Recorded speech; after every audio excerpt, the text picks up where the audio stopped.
Once upon a time, nestled between two jagged mountains that scraped the belly of the sky, lay the town of Greyhollow. As its name suggested, it was a terribly drab place. The houses were painted in 50 shades of slate, the cobblestones were the color of old porridge, and the sky was perpetually hidden behind a thick, woolly blanket of cloud. But the saddest thing about Greyhollow was not its color, it was its silence. Decades ago, a dour and grumpy ruler named Mayor Grimsworth I had decreed that frivolity causes folly. He believed that laughing wasted time that could be better spent frowning at paperwork. Slowly, the town forgot how to giggle. Then they forgot how to chuckle. Eventually, they forgot how to smile altogether. And as the laughter died, so did the nature. The apple trees grew gnarled and bare. The pumpkin patches turned to dust. The rose bushes produced nothing but sharp, dry thorns. The town survived on tinned beans and grey gruel. In this joyless town lived a spirited young baker named Elara. Elara had wild, curly hair that she tried to tame under a dull bonnet, and eyes that sparkled like the secret stars behind the clouds. She worked in the town's bakery, kneading dough that refused to rise. Elara had a secret. She had a friend who didn't know the rules. His name was Kiko, a mischievous capuchin monkey who had stowed away on a delivery cart from a faraway tropical land. Kiko lived in the rafters of the bakery, and unlike the townsfolk, Kiko found everything funny. One Tuesday, the current mayor, Mayor Cornelius Grimsworth III, was inspecting the bakery. He was a tall, stiff man who wore a monocle that made his left eye look like a boiled egg. "This bread," the mayor grunted, poking a loaf with his cane. "It is too bouncy. Bread should be serious. Like a brick." High above in the rafters, Kiko was peeling a banana. Perhaps it was a slip of the paw, or perhaps it was pure monkey mischief, but the slippery yellow peel fell. It drifted down, down, down, and landed with a wet flop right onto the mayor's pristine top hat. Elara gasped. The mayor paused. He reached up, peeled the banana skin from his hat, and looked at it with utter confusion.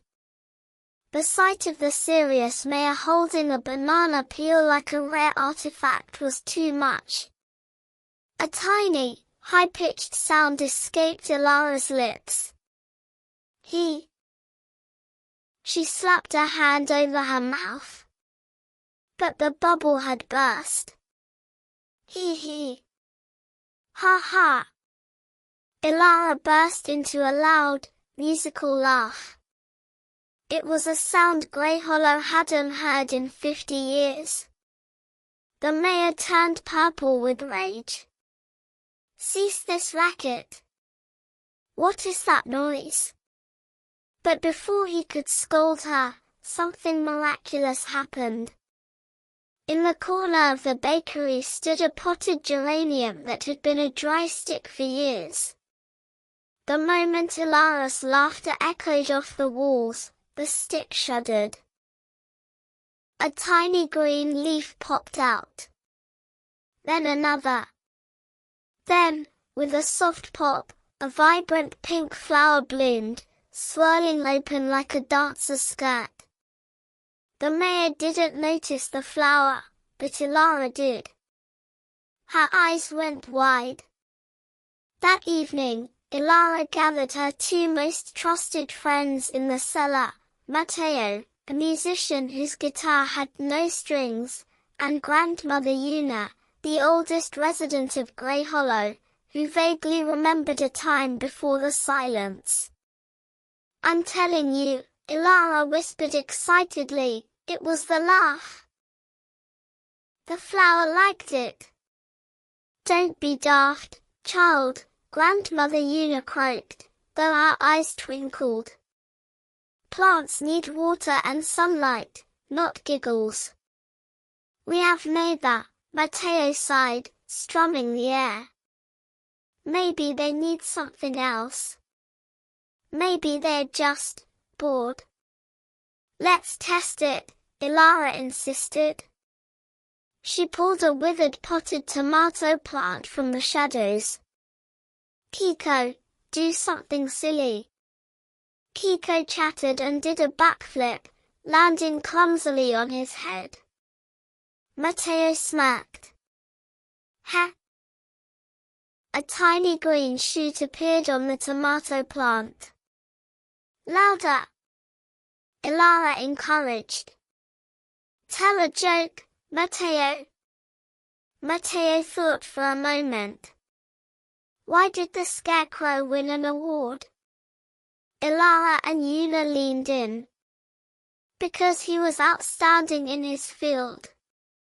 It was a terrible joke, but the sheer absurdity of it in the gloomy cellar made Grandmother Yuna snort. Elara giggled. Mateo chuckled. The laughter grew, bouncing off the stone walls. Crack! Squelch! Pop! The tomato plant exploded into life. Vines shot up towards the ceiling, twisting and turning. In seconds, 3 large, juicy, bright red tomatoes hung from the branches, smelling of summer and sunshine. "By Jove," Grandmother Yuna whispered, breaking off a tomato and taking a bite. Juice ran down her chin. "It tastes like pure joy." They had discovered the cure. Over the next week, the trio became the secret gardeners of Greyhollow. They sneaked out at night, not with watering cans, but with jokes. They went to the town square's dead apple orchard. "What do you call a bear with no teeth?" Elara whispered to a gnarled tree.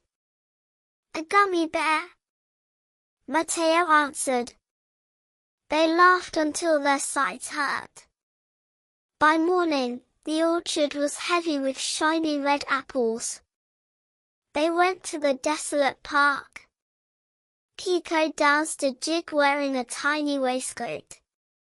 Grandmother Yuna cackled like a hen. By dawn, the brown grass had turned a lush, velvet green, and daffodils were bobbing their yellow heads in the breeze. The town began to change. The air smelled sweeter. The grey clouds seemed thinner.